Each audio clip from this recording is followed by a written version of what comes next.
नमस्कार। मैं सुनीता कथा मंथन में आप सबका स्वागत करती हूँ। कथा मंथन में आज सुनिए इंदिरा उपन्यास का 9वां अध्याय। लेखक बंकिम चंद्र चट्टोपाध्याय।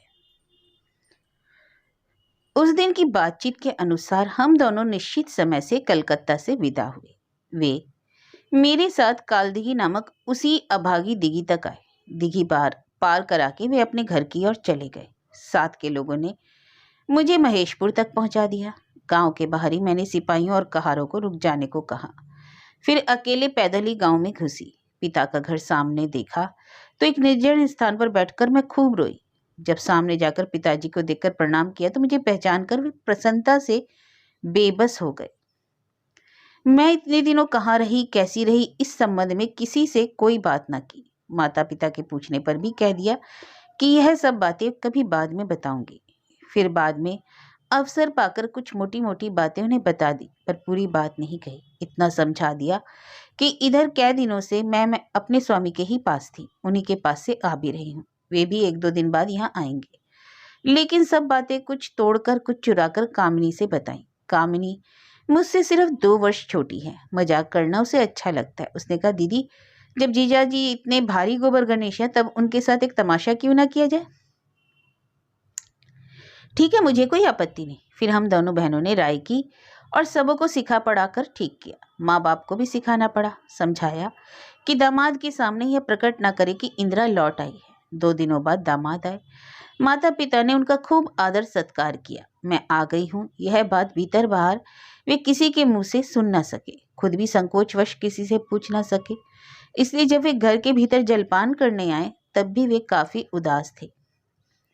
जलपान के समय भी मैं उन्हें ना दिखी। कामनी और जाति की 3-4 अन्य बहनें उनके पास बैठी। उस समय सांझ बीत चुकी थी। कामिनी उनसे बहुत सी और तरह तरह की बातें पूछती रही और वे भी मशीन की तरह जवाब देती रही। मैं आड़ में छिपी खड़ी सब देख सुन रही थी। आखिर में कोई सहारा ना पा उन्होंने कामनी से पूछा, तुम्हारी दीदी कहाँ है। कामनी ने गहरी निश्वास छोड़कर कहा, कोई क्या जाने कि कहाँ है। काली दिघी में वह जो सर्वनाशी कांड हुआ उसके बाद तो किसी को कुछ भी नहीं मालूम हो सका। उनका चेहरा लंबा सा लटक आया, कुछ बात ना बोल सके। कुमुदिनी को भी खो दिया, यही सोचा होगा, क्योंकि उनकी आंखों से आंसू बहने लगे। फिर उन्होंने संभल कर पूछा, अच्छा कुमुदिनी नाम की कोई स्त्री आई थी या नहीं। कौन? कुमुदिनी? हम लोग तो नहीं जानते। एक स्त्री परसों पालकी पर चढ़कर जरूर आई थी। बिना कहीं रुके सीधे वह माँ भैरवी के मंदिर में गई और देवी को प्रणाम किया, और तभी एक आश्चर्य की बात हो गई। सहसा बादलों का अंधेरा छा गया, वर्षा की झड़ी लग गई। ठीक उसी समय वह स्त्री हाथ में त्रिशूल लिए उड़ती हुई आकाश में चली गई। यह सुनकर तो मेरे स्वामी ने खाना बंद कर दिया, उठकर हाथ धोया, फिर बड़ी देर तक एकांत में माथे पर हाथ धरे बैठे रहे। बड़ी देर बाद बोले, जहां से कुमुदिनी अंतर्धान हुई है वह जगह क्या देख नहीं सकता। हाँ हाँ, क्यों नहीं देख सकते, अंधेरा बढ़ गया, रोशनी ले आती हूँ, कामनी बोली। तब कामिनी ने मुझे इशारा किया, मतलब था पहले तू जा, फिर बाद में रोशनी के साथ उपेंद्र बाबू को लेकर आऊंगी। मैं उन लोगों के पहले ही जाकर मंदिर के बरामदे में बैठ गई।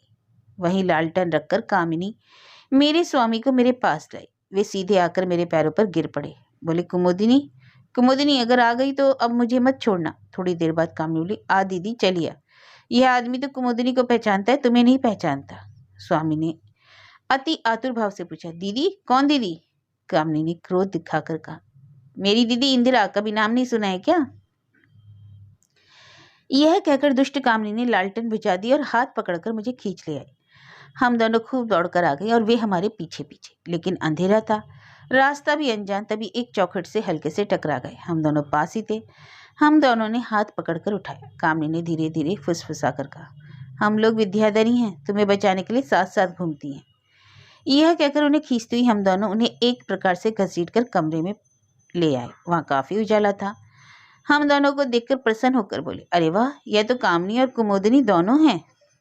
क्रोध से फुफकारते हुए कामिनी ने कहा, भाग फूट गया, क्या इसी अकल से इतना व्यापार करते हो। हल क्यों नहीं चलाते। यह कुमुदिनी नहीं, इंदिरा है। इंदिरा, इंदिरा तुम्हारी पत्नी, क्या पहचानते नहीं।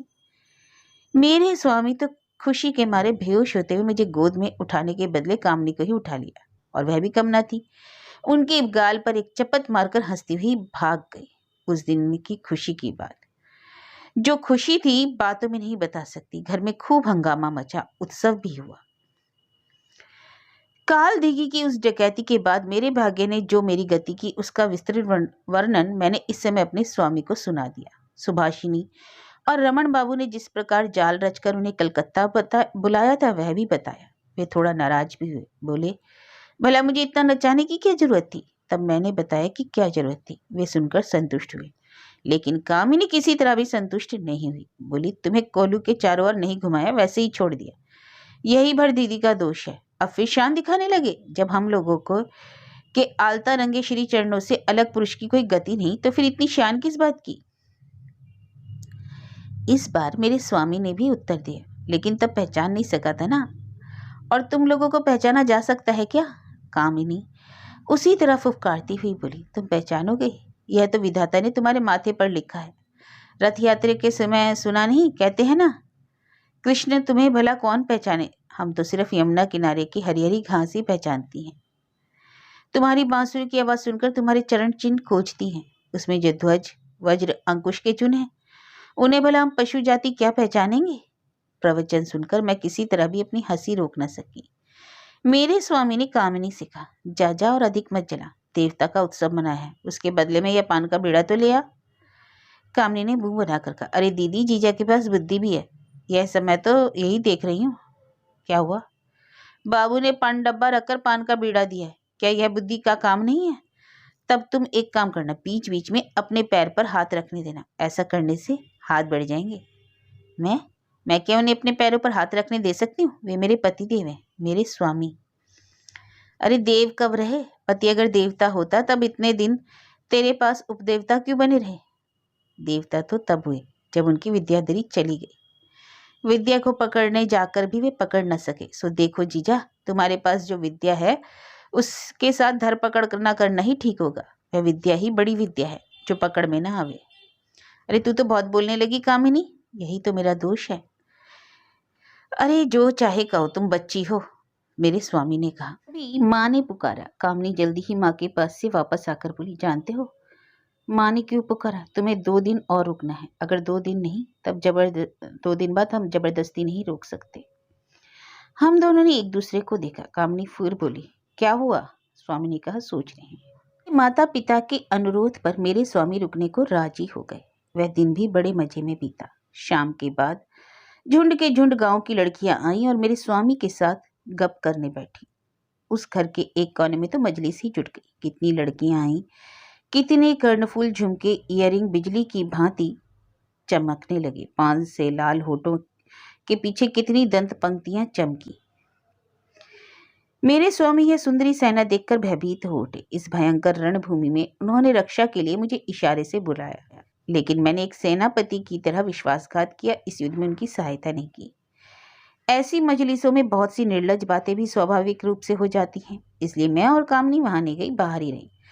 बीच बीच में छिपकर इधर उधर झांक लेती थी। एक बार देखा कि 45 साल की गांव की यमुना ठकुरानी मजलिस की सभापति बनी जम बैठी है। उनका रंग खूब काला, आंखें छोटी छोटी, होंठ मोटे रसदार, कपड़ों गहनों की बहार, आलता की बहार, सिर पर खुले बालों की बहार। इन सभी की मजलिस में मेरे स्वामी भीगी बिल्ली बने बैठे थे। हम सब अंदर ही बैठे थे कि अचानक बाहर से एक शोर सुनाई पड़ा। सुना कि मेरे स्वामी किसी को डांट रहे हैं। हम लोगों ने उधर जाकर देखा, एक दाढ़ी वाला मुगल उस मजलिस में घुस आया। मेरे स्वामी ने उसे वहां से चले जाने को डरा धमका कर कहा, और वह मुगल जा नहीं रहा था। तभी कामिनी ने पुकार कर कहा, जीजा, शरीर में दम नहीं है क्या।